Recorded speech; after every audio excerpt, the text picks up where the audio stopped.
Hello and welcome to another one of my videos. As you can see, my desk is in absolute state, as it usually is. Today I'm going to be going through some world gold coins. I'm going to be going through some that came in today, and I'm going to be going through some other because I just wanted to shine some shine on world gold because I just genuinely really like it. So let's go into what I got today. So this came in, and also this one. And last but not least, this one. So let's just zoom in on those. I'll start off with this one. So this is a Greek 20 drachma. First one I've had in.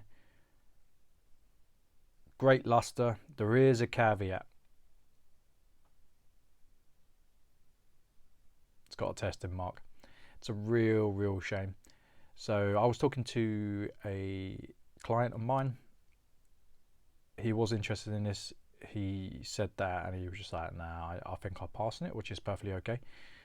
I like getting in world gold for many reasons. I think variety is the spice of life, and I find it fascinating how countries from all over the world had gold coins. I think that tells you everything you need to know about how money works and how debasement of money has worked over the past 200 years. Now, debasement isn't something that is 200 years old, come to think of it. Debasement's always happened. Even when you go to ancients, they debased their currency.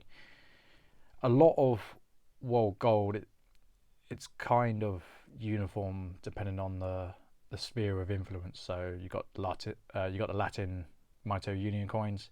Then you got a lot of coins that are kind of like sovereigns as well in terms of diameter and weight. And I'll show you a couple of those in a minute. So this, in terms of pricing, I actually quoted the gentleman 425. If you go online, you find it's under 500. You know, I think you've done very well. They don't come up often. The first one I've had in stock. Again, another coin that doesn't come up often. This one has been sold. So this is a 20 pesetas. Same dimensions of the Latin monetary union. So I'll just show you.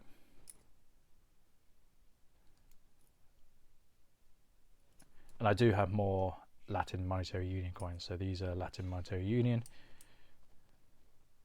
Some have this edging, some have the reeded edging. So I'll put these down for a sec. One coin.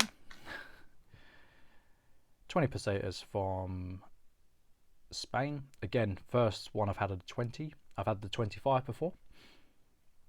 First one I've had of this design. Now I've had this in silver.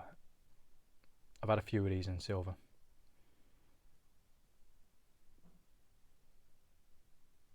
This one is heading towards a new home. Great coin. I wish I saw these every day. Like, from a business perspective and from a personal perspective, I love world gold because a lot of it gets overlooked by dealers. So you can pick the pocket of other dealers on coins like this. Lastly, of the batch I bought today, and then I'll go into some other world gold. This is a $5 Indian head. It doesn't need any introductions.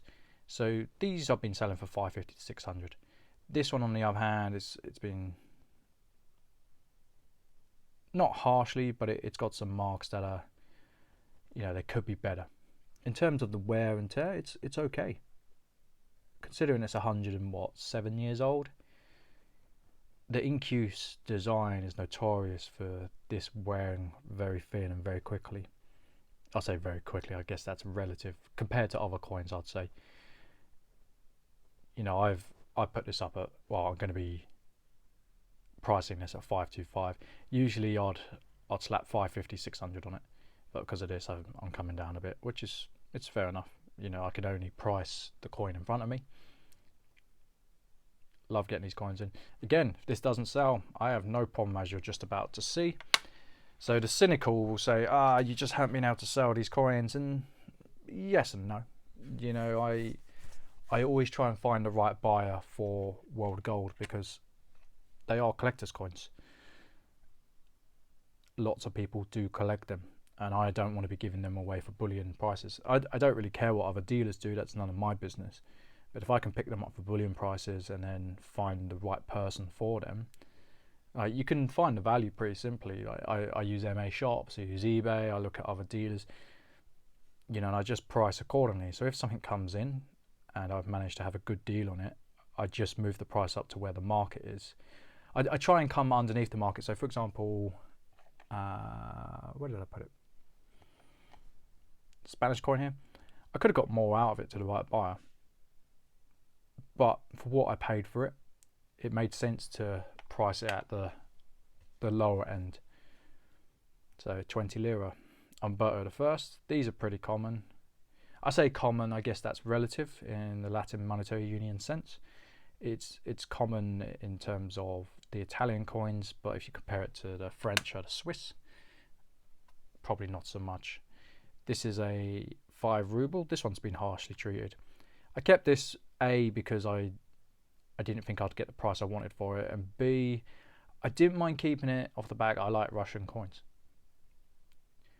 I probably will make a token loss on this, but I'd rather just keep it for the time being. I might get more in. It doesn't really matter. This has been harshly polished. Looks good like that. Doesn't look good like that. South African pond. I recently had an offer for 420 on this, which I declined. I think it's a 450 coin. Good condition. I always look for the stripes here. Usually they tend to be pretty bad. This one's pretty decent. Again, I would rather hold out for the right buyer on this. A lot of history. You don't see many ponds. I've had quite a lot of them recently, but I think that's more down to good fortune rather than there being tons and tons of them on the market. There's always going to be buyers. There's a big expat community of South Africans about. I deal with a few South Africans. Again, another Latin monetary union coin. So I recently pinged one of these off cheap because I had a cash call. I've got 2 left, so there's one here and one here. Both 1877.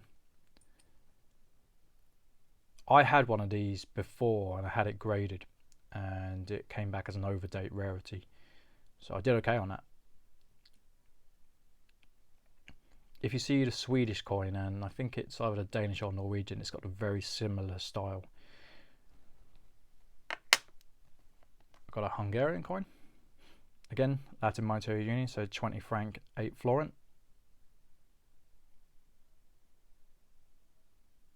Could be better, but it's okay.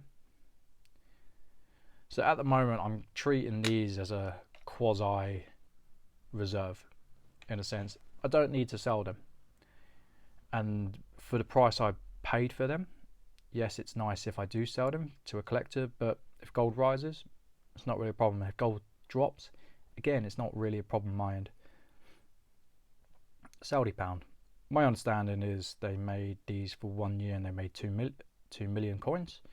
I sent one off for grading, so I didn't sell either of them. I bought 2 in. I thought they would go for, I think I listed them at 435, 450. The right buyer will come along. I'm not worried about that myself. But as you can see, there's coins from various parts of the world. You've got North America, Middle East, Russia, and they're all wonderful coins in their own right. You know, they all are historical coins and they're all very collectible. They all pretty much contain a premium as well, which is why I like it from a business sense. But from the personal sense, I just think they're great coins to have. Like, if anyone wants to buy these, they are for sale, but at the same time, I'm not going to sell them cheaply. I don't particularly need fast cash at the moment. I'm holding the biggest reserve in cash that I've ever done, so I'd rather ping off my silver reserves. Great set of coins. So speaking of which, the client I spoke to, the reason he turned this down, he showed me he bought one of these from a well-known dealership and he paid 375 3 months ago. I said to him, I was like, you should have backed the truck up and bought everything they had. Absolute steal we had. At 375, you know, I pay more than that to people who come in who want to sell to me. So I actually said to him, I was like, I'll give you 500 on it if you want to sell it. Not a problem. You know, I'd happily pay 500 for one of these because I know that they're sellable and they're not hard sells. Anyway, I hope you've enjoyed the coins, and I'll see you on the next one.